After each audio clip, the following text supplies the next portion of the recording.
Assalamualaikum warahmatullahi wabarakatuh. Perkenalkan, nama saya Intan Maharani Ari dari kelas PBA 2024 dengan 3 digit NIM terakhir 048. Pada video kali ini saya akan mempresentasikan tentang kloroplas, fotosintesis, dan kloroplas. Jadi, kloroplas merupakan salah satu organel penyusun dari sel tumbuhan. Kloroplas sendiri berfungsi sebagai tempat terjadinya fotosintesis.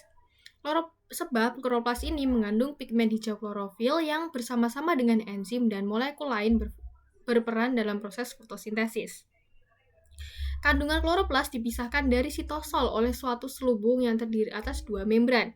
Membran ini terdiri dari dua, yaitu membran luar dan membran dalam, yang fungsinya adalah menyeleksi zat-zat atau molekul yang akan masuk ke dalam kloroplas.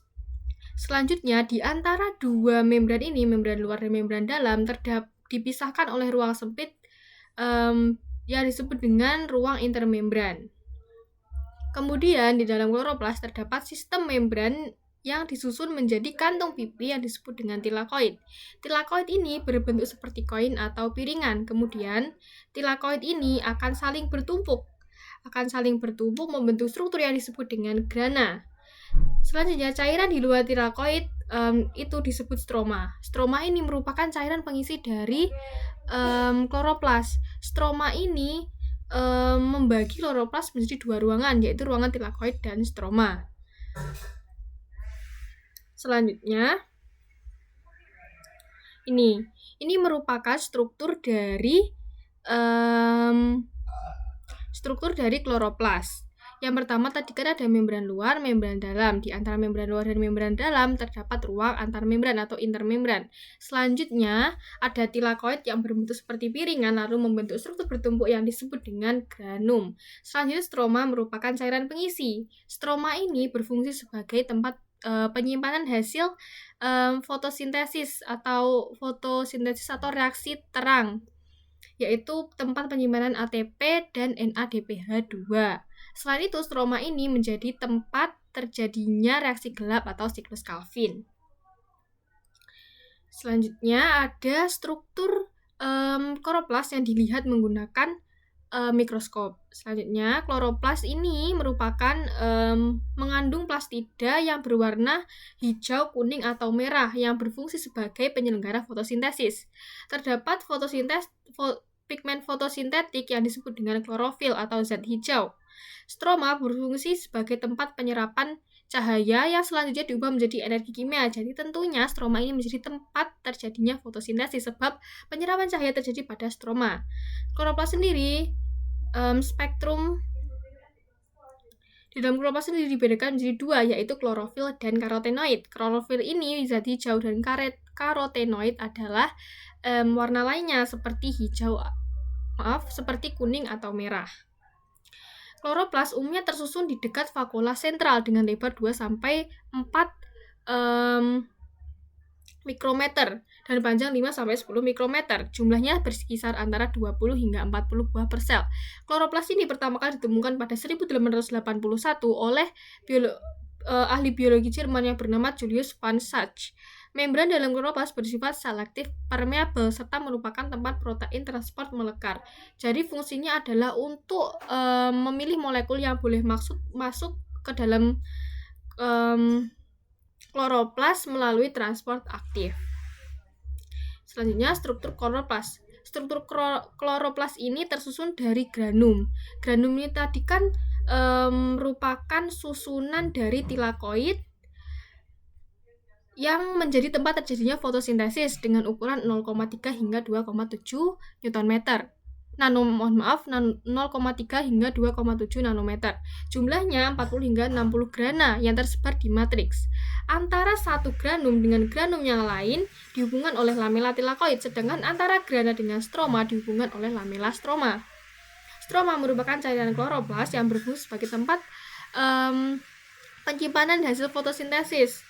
Selain itu, tempat terjadinya siklus Calvin atau reaksi gelap berisi enzim, ribosom, dan DNA. Karena berisi ribosom, maka sintesis protein terjadi pada stroma. Selanjutnya, membran luar kloroplas. Membran luar kloroplas ini bersifat sangat permeabel. Jadi untuk melewatkan molekul-molekul ini ukurannya harus kurang dari 10 kilodalton dan membran luar kloroplas ini menutupi ruang intermembran antara membran dalam dan membran luar kloroplas. Permukaan dari membran luar ini rata karena lipatannya sangat sedikit bila dibandingkan dengan membran dalam. Fungsi dari membran luar ini adalah untuk mengatur keluar masuknya zat. Di dalam membran luar ini terdapat protein transport yang ukurannya berkisar 1 nanometer. Selanjutnya ada stroma. Stroma tadi kan cairan pengisi kloroplas. Jadi di stroma ini terdapat DNA, lalu ada enzim untuk reaksi gelap, dan ribosom. Jadi karena ada ribosom, sintesis protein terjadi pada stroma. Selain itu, stroma juga berisi air dan garam-garam yang terlarut di dalam air. Selanjutnya, membran dalam. Membran dalam ini menutupi daerah cairan, yaitu stroma. Bersifat permeabel terhadap asam asetat, asam glukorat, karbon dioksida, melipat ke dalam membentuk lamela, selektif permeabel dengan transport aktif, serta sebagai tempat terjadinya serta menjadi tempat protein transport untuk melekat. Jadi tadi kan dibandingkan dengan membran luar, membran dalam ini lebih berlekuk. Ruang antar membran, tadi kan ada membran luar dan membran dalam, dan di antara ini ada ruangan kosong yang disebut dengan intermembran. Ini berisi materi genetik yaitu mtDNA. Selanjutnya tilakoid. Tilakoid merupakan pelipatan membran dalam yang membentuk seperti tumpukan piringan yang saling berhubungan. Seperti ini, bertumpuk. Fungsi dari tilakoid sendiri untuk menangkap energi cahaya yang kemudian diubah menjadi energi kimia. Selanjutnya tilakoid karena menyerap cahaya, jadi fotosintesis ini terjadi pada membran tilakoid. Membran tilakoid merupakan tempat terjadi reaksi terang dan berisi cairan mengandung klorofil. Jumlah tilakoid pada setiap spesies ini berbeda-beda. Bagian internal tilakoid disebut dengan lumen tilakoid dan berisi plastosianin dan molekul lain diperlukan untuk untuk pengangkutan elektron. Tilakoid ini tersusun dari 50% lipid dan 10% fosfolipida. Selanjutnya kita akan membahas tentang fotosintesis, sebab kan sebelumnya sudah membahas tentang kloroplas yang merupakan organel di mana fotosintesis ini terjadi. Fotosintesis merupakan proses yang dilakukan oleh tumbuhan hijau untuk mengubah energi cahaya menjadi energi kimia dan menghasilkan karbon dioksida dan air. Fotosintesis merupakan proses yang dilakukan oleh tumbuhan hijau dalam menggunakan energi cahaya untuk mengubah karbon dioksida dan air menjadi gula sederhananya yaitu glukosa. Jika dilihat dari namanya saja fotosintesis, foto yang berarti dengan cahaya, sedangkan sintesis berarti menggabungkan. Jadi ini proses penggabungan cahaya untuk mengubah karbon dioksida dan air menjadi gula, oksigen, dan uap air.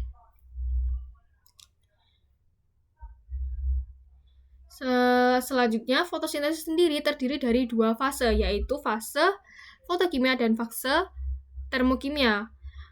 Yang pertama, fase reaksi fotokimia. Pastinya reaksi fotokimia ini berkaitan dengan cahaya karena terdapat kata-kata foto. Jadi, fotokimia ini adalah reaksi terang yang menghasilkan ATP dan NADPH dan berlangsung di tilakoid. Sedangkan reaksi termokimia ini tidak membutuhkan cahaya, namun membutuhkan ATP dan NADPH yang dihasilkan pada reaksi terang untuk melakukan fiksasi karbon dioksida. Enzim stroma kloroplas tidak memerlukan cahaya tetapi membutuhkan ATP dan NADPH2 yang dihasilkan dari reaksi fotokimia. Reaksi termokimia menghasilkan karbohidrat dan berlangsung di stroma. Ini merupakan skema dari fotosintesis. Jadi ada H2O ditambah CO2, terus ada cahaya matahari. Karena hal tersebut terjadi reaksi cahaya. Dari reaksi cahaya ini dihasilkan oksigen yang dilepaskan, selanjutnya menghasilkan ATP dan NADPH yang digunakan di dalam siklus Calvin atau di dalam reaksi Grab untuk memfiksasi karbon dioksida dan menghasilkan gula. Selanjutnya ada unit fotosintetik atau pigmen fotosintesis. Pigmen fotosintesis ini terbagi menjadi 2, yaitu klorofil dan karotenoid. Klorofil ini ada klorofil A dan klorofil B yang merupakan spektrum cahaya merupakan tempat penyerapan spektrum cahaya ungu, biru, jingga, dan merah. Ini yang paling kuat diserap. Untuk karotenoid merupakan pigmen kuning sampai jingga. Karotenoid ini ada karoten dan xanthofil. Pigmen-pigmen fotosintesis mengelompok membentuk unit satuan yang disebut dengan fotosistem. Jadi pigmen-pigmen fotosintesis yaitu klorofil dan karotenoid membentuk dan bekerja sama membentuk suatu sistem yang disebut dengan fotosistem untuk penangkapan cahaya yang lebih maksimal. Selanjutnya, fotosistem ini memiliki kompleks antena pengumpul cahaya yang tersusun atas suatu kumpulan beberapa ratus klorofil A, klorofil B, dan molekul karotenoid untuk menyukseskan atau mendukung foto penyerapan cahaya yang lebih maksimal. Selanjutnya, jumlah dan keberagaman molekul pigmen membuat fotosistem dapat mengumpulkan cahaya pada permukaan yang lebih luas dan spektrumnya lebih lebar daripada yang dapat dikumpulkan molekul pigmen tunggal. Jadi kan karena berkumpul, maka spektrum cahaya yang ditangkap juga semakin besar daripada hanya satu gitu. Ketika setiap molekul antena menyerap foton, energinya disalurkan dari molekul pigmen ke molekul pigmen lain hingga energi itu menemukan klorofil A yang terdapat di pusat radiasi dari fotosintesis. Jadi energi ini akan terus seperti meloncat ini, nyalur terus, bersalur hingga menemukan klorofil A pada pusat reaksi fotosintesis. Selanjutnya, fotosistem sendiri ini terbagi menjadi dua lagi, yaitu fotosistem 1 dan fotosistem 2. Kedua fotosistem ini saling bekerja sama untuk menangkap energi cahaya sehingga fotosintesis atau penyerapan cahaya dapat dilakukan secara maksimal. Pada proses penangkapan cahaya oleh fotosistem 1 dan fotosistem 2 terjadi efek fotokimia, yaitu penangkapan kuantum cahaya oleh molekul-molekul pigmen yang kemudian diteruskan pada pusat penangkapan atau pusat penangkapan atau pusat reaksi sehingga pusat mampu melepaskan elektron. Jadi tujuan dari penangkapan cahaya ini agar pigmen ini melepaskan elektron yang kemudian akan disalurkan ke akseptor primer. Selanjutnya ini merupakan gambar di mana tadi kan ada foton atau energi cahaya yang kemudian ditangkap oleh pigmen, molekul pigmen yang kemudian akan terus bersalur hingga menemukan klorofil A pada pusat reaksi. Jadi ini terus bersalur hingga menemukan pusat reaksi, lalu terjadi transfer elektron, lalu terjadi reaksi, begitu. Selanjutnya ada fotofosforilasi atau reaksi terang. Fotofosforilasi ini merupakan proses pembentukan ATP yang terkait dengan cahaya dan transfer elektron dalam fotosintesis. Jadi fotofosforilasi ini juga masih terbagi menjadi dua lagi, yaitu fotofosforilasi siklik dan non-siklik. Fotofosforilasi siklik yang pertama ada fotofosforilasi siklik. Fotofosforilasi siklik ini terdapat dua fotosistem yang bekerja, yaitu fotosistem 1 dan fotosistem 2. Sedangkan pada fotofosforilasi siklik ini hanya ada satu fotosistem saja yang bekerja, yaitu fotosistem 1 dengan gelombang cahaya P700. Selanjutnya pada fotofosforilasi non-siklik ini pada transfer elektron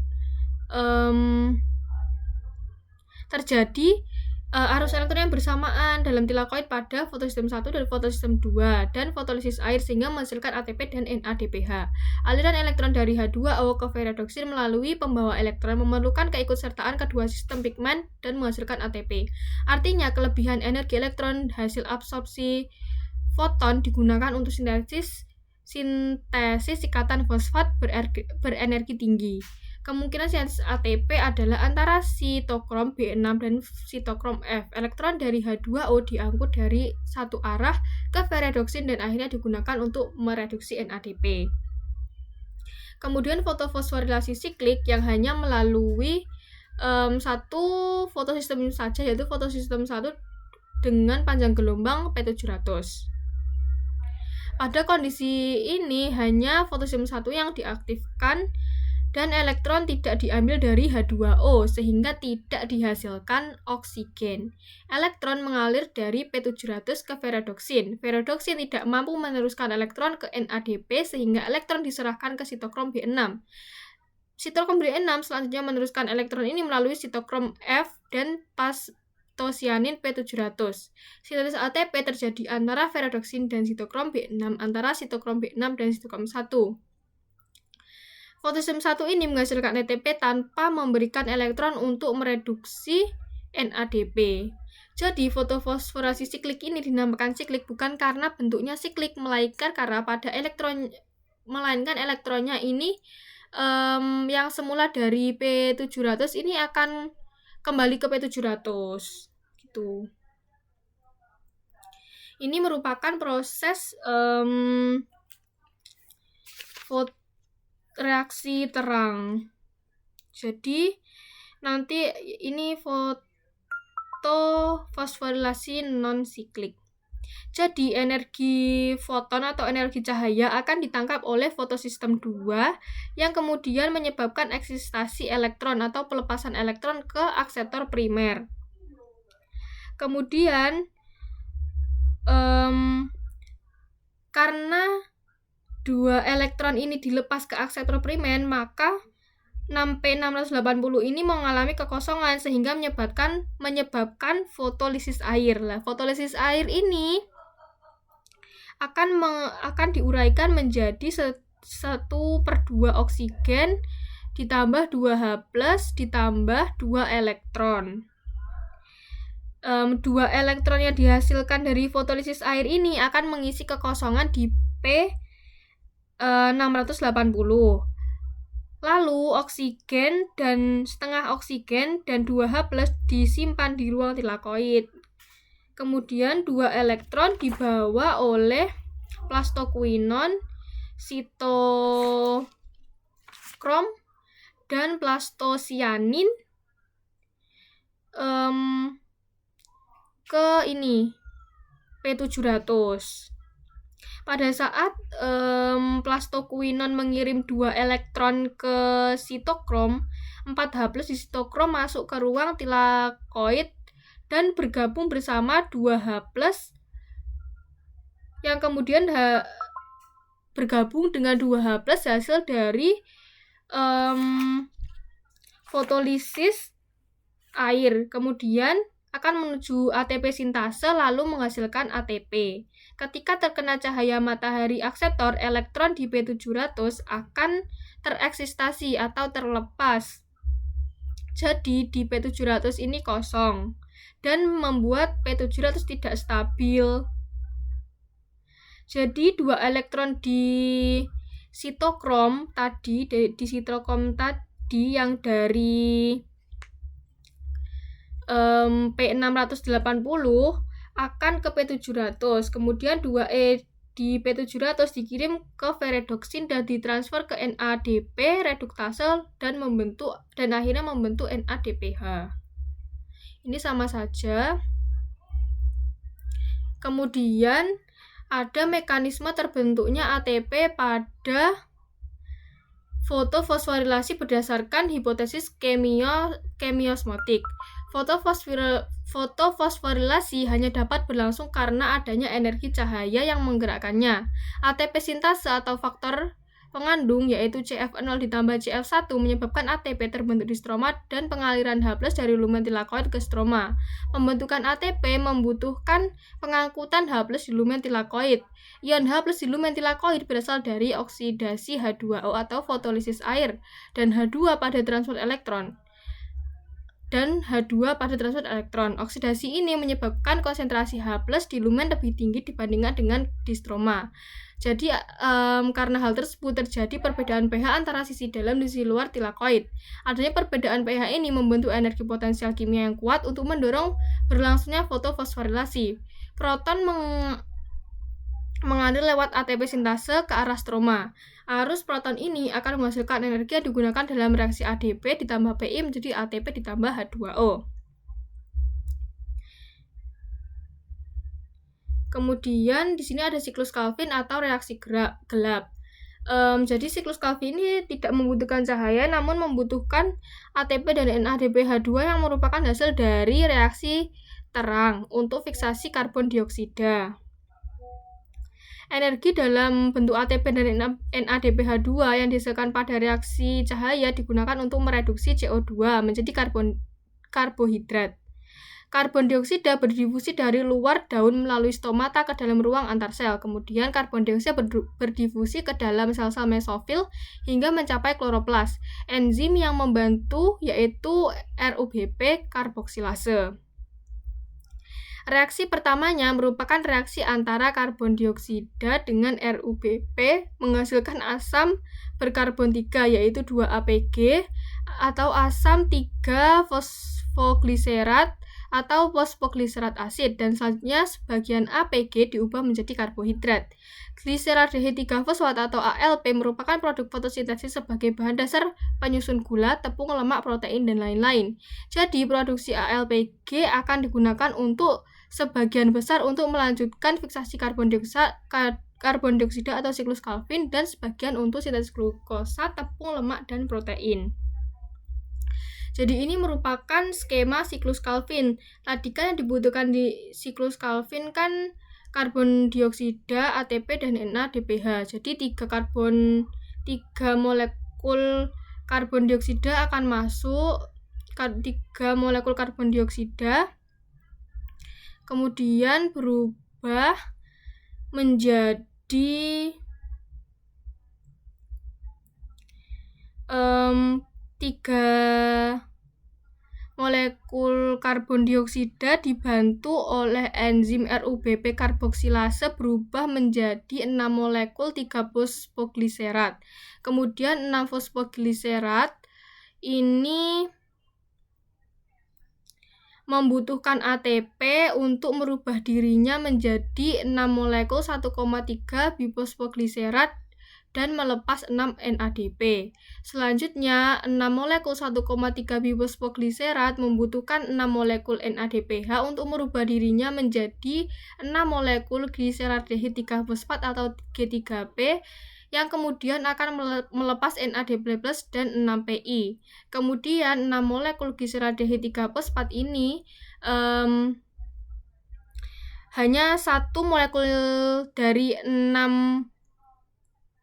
ada satu molekul gliseraldehyde 3-fosfat saja yang akan berubah menjadi gula, dan yang 5 yang lain akan terus berlanjut ke siklus Calvin. Seperti itu. Selanjutnya yang terakhir ada faktor-faktor yang mempengaruhi fotosintesis. Faktor yang mempengaruhi fotosintesis ini ada 2, yaitu faktor luar dan faktor dalam. Faktor luarnya itu ada cahaya, jadi intensitas, kualitas dalam penyinaran ini sangat penting. Selanjutnya ada temperatur. Temperatur yang optimum untuk fotosintesis adalah sekitar 35 derajat Celcius. Kemudian ada air yang berpengaruh terhadap membuka dan menutupnya stomata. Kemudian ada oksigen, jika kelebihan oksigen akan menghambat terjadinya fotosintesis.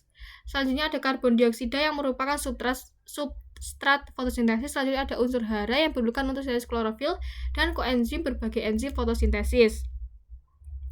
Selanjutnya ada faktor dalam. Faktor dalam ini merupakan ada kandungan klorofil, morfologi, dan anatomi daun, serta akumulasi hasil fotosintesis. Jumlah klorofil akan menentukan kecepatan fotosintesis, struktur, anatomi, dan morfologi daun yang mempengaruhi fotosintesis terkait pada kecepatan difusi karbon dioksida dan lewatnya cahaya pada mesofilnya. Kandungan glukosa yang tinggi akan menghambat reaksi fotosintesis. Sekian presentasi dari saya. Mohon maaf bila ada salah kata dan kurangnya pembahasan sebab ilmu saya yang masih kurang. Wassalamualaikum warahmatullahi wabarakatuh.